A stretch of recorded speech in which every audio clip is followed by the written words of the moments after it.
Assalamualaikum dan selamat sejahtera. Murid kata 4. Mari kita lihat bab 6 hukum linear untuk video bahagian ketiga.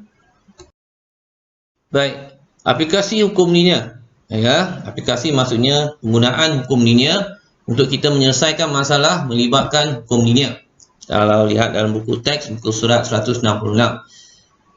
Contoh 9. Satu eksperimen telah dijalankan untuk mengetahui kesan pembesaran bagi sejenis tumbuhan terhadap kepekatan suatu hormon. Bacaan nilai daripada eksperimen tersebut telah dicatatkan dalam jadual di bawah. Pembesaran tumbuhan itu dan kepekatan hormon dihubungkan oleh persamaan P sama dengan 180 tambah R K tolak S K kuasa 2 dengan R dan S ialah pemalar. Kita lihat jadual yang diberi. Kepekatan hormon per juta K dengan peratus pembesaran tumbuhan P. Plot graf P tolak 180 melawan K dengan menggunakan skala 2cm kepada 2 unit pada paksi X dan 2cm kepada 1 unit pada paksi Y. Seterusnya lukis garis lurus penyusun terbaik. Baik, sebelum kita plot graf, untuk plotkan sebelum kita plot graf, seleloknya kita bentukkan persamaan tak linear ini kepada persamaan linear untuk kita menentukan paksi Y dengan paksi X. Jadi kalau tipsnya di sini, sebelah kiri ni P nak bentukkan dalam bentuk P tolak 180 bagi K. Macam mana tu? Itu clue dia. Jadi, apa yang kita perlu lakukan, 180 ni kita boleh pindah ke kiri. Seterusnya kita perlukan bahagi K. Seelok-eloknya lepas ni persamaan ini kita akan darabkan semua dengan 1 bahagi K. Right? So, persamaan itu akan jadi seperti ini. Dan ingat, mana yang kita boleh buat pembahagian K dengan K kita boleh bahagi, K kuasa 2 dan bahagi dengan K pun kita boleh bahagi juga. Kita akan dapat satu persamaan P tolak 180 bahagi K sama dengan R tolak SK. Jadi, apa yang kita perlu buat di sini, cikgu sengaja pindahkan kedudukan supaya kita nampak persamaan hubungan ini ada persamaan linear Y sama dengan MX tambah C. Perhatikan betul-betul. Y kita ni adalah bentuk P tolak 180 bahagi K. Kalau ikutkan di sini, plot graf Y melawan K. Y melawan X. So, X kita apa kat sini? X kita ialah K.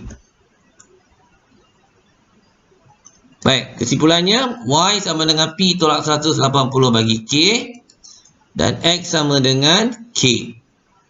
Dan yang paling penting kecerunan kita ni, kalau kita perhatikan betul-betul, M sama dengan negatif S, betul? Dan manakala C ialah R. Ini maklumat yang paling penting untuk kita dapatkan nilai pemalar S dan pemalaran kemudian. Daripada itu, mari kita lukis graf di mana perlukan jadual yang baru. Di mana kita dah tahu bahawa ini adalah Y dan ini adalah X. P tolak 180 bagi K adalah Y dan K adalah X. Kita letakkan K di bahagian atas ni dan kita letak P tolak 180 bawah K di bawah laju yang di bawah. Dan nilai K ni adalah nilai yang sama seperti jadual lama.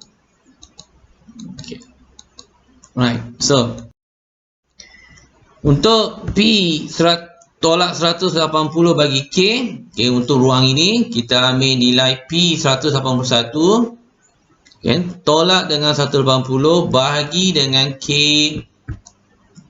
kita 1, seperti ini, dan kita dapat nilai 1.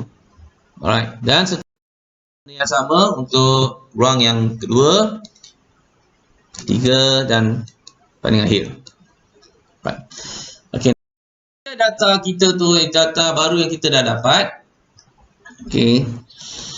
Pastikan bila kita lukis graf itu, kita ada paksi yang menegak dan paksi menegak kita ni ialah paksi Y sama dengan P tolak 180 bagi K, dan dia mempunyai 2 cm kepada 1 unit ya, pada paksi Y, betul 2 cm kepada 1 unit. Okey. Kemudian untuk paksi X kita tu dikenali sebagai K kita, right, di mana 2 cm kepada 2 unit, betul 2 cm kepada 2 unit. Okey, betul. Kalau betul, mari kita plot 1 1, betul 1 1, 3 negatif 0.1 dan seterusnya. Baik, kita akan dapat satu garis. Bentukkan dengan penyuaian terbaik, gunakan pembaris panjang, lukis.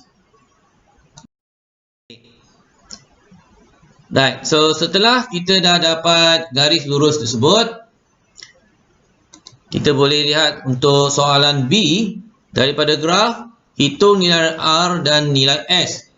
Okey, so soalan A kita, di mana kecerunan sama dengan negatif S, pintasan C sama dengan R. Mudah saja.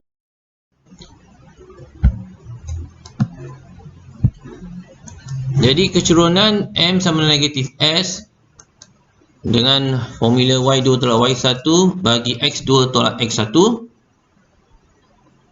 dan ambil mana-mana titik, kalau boleh titik tu dalam garisan dan ada juga dalam data kita.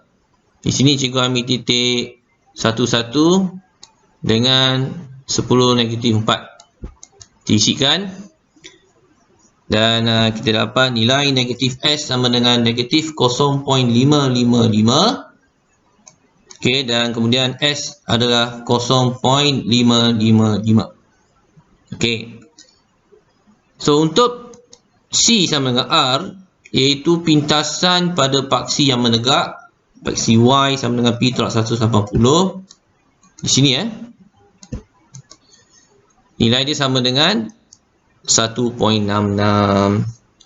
Okey murid-murid, saya harap semua faham cara penyelesaian hukum linear untuk dapatkan nilai-nilai pemalar, dan juga cara kita melukis graf dengan penyuaian terbaik. Oleh itu, kita lah mesti berusaha dan berjaya, dan kita mestilah berbakti pada negara. Dan itu saja untuk bab ini. Sekian, terima kasih.